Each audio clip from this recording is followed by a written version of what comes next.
Hi நண்பா, இந்த ஒரு வீடியோவில் நடிகர் தனுஷார் ஃபேன்ஸ் எல்லாருமே பார்த்தீங்கன்னா இட்லி கடை திரைப்படத்தோட அப்டேட் எப்போ வரும் அப்படின்னு தான் ஈகராக வெயிட் பண்ணிட்டு இருந்தாங்க. இந்த ஒரு நிலையில் தற்பொழுது இட்லி கடை திரைப்படத்தோட ஃபர்ஸ்ட் சிங்கிள், அதாவது முதல் பாடலுக்கான ரிலீஸ் தேதியை படக்குழு அதிகாரப்பூர்வமாக அறிவிச்சிருக்கிறாங்க. அது மட்டும் இல்லாமல் ப்ரொமோஷனுக்கான அப்டேட்டும் பார்த்தீங்கன்னா வெளியாகி இருக்குது. இதை பற்றி நம்ம வீடியோ கிளிப்பை டீட்டெயில் பார்த்துடலாம். அதுக்கு முன்னாடி தனுஷார் ஃபேன்ஸ் யாராவது இருந்தீங்க அப்படின்னா மறக்காமல் லைக் பண்ணிட்டு கமெண்ட் பண்ணுங்க.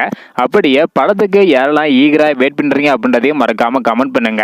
ஓகே அன்பா, வாங்க நினைக்கிற வீடியோக்குள்ள போகலாம். இட்லி கடை திரைப்படத்துல பாத்தீங்கன்னா ராஜ்கிரண் சார், சத்யராஜ் மற்றும் அருண் விஜய் என நிறைய முன்னணி நடிகர்கள் முக்கியமான கதாபாத்திரத்தில் நடிச்சிட்டு வராங்க. இந்த ஒரு திரைப்படம் வரும் அக்டோபர் 1ஆம் தேதி உலகம் முழுவதும் வெளியாகும் அப்படின்னு படக்குழு அறிவிச்சிருக்கிறாங்க.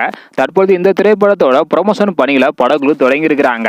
இப்படிப்பட்ட சூழ்நிலையில தற்பொழுது இட்லி கடை திரைப்படத்தோட ஃபர்ஸ்ட் சிங்கிள் பாத்தீங்கன்னா வரும் ஜூலை 27ஆம் தேதி வெளியாகும் அப்படின்னு படக்குழு அதிகாரப்பூர்வமாக அறிவிச்சிருக்கிறாங்க. இன்னும் 5 நாட்கள் தான் இருக்குது இட்லி கடை திரைப்படத்தோட முதல் பாடல் வெளியாக. இந்த ஒரு பாடல் எப்படிப்பட்ட ஒரு பாடலாக இருக்கும், நீங்க பாடல் கேட்க எவ்வளவு ஈகரா வெயிட் பண்றீங்க அப்படின்றத மறக்காம கமெண்ட் பண்ணுங்க. படம் அக்டோபர் 1ஆம் தேதி வெளியாக போகுது. படத்துக்கு யாரெல்லாம் ஈகரா வெயிட் பண்றீங்க அப்படின்றதையும் மறக்காம கமெண்ட் பண்ணுங்க. இந்த வீடியோ பாத்தீங்கன்னா மறக்காம எல்லாருக்குமே ஷேர் பண்ணுங்க. ஓகே அன்பா, தேங்க்யூ.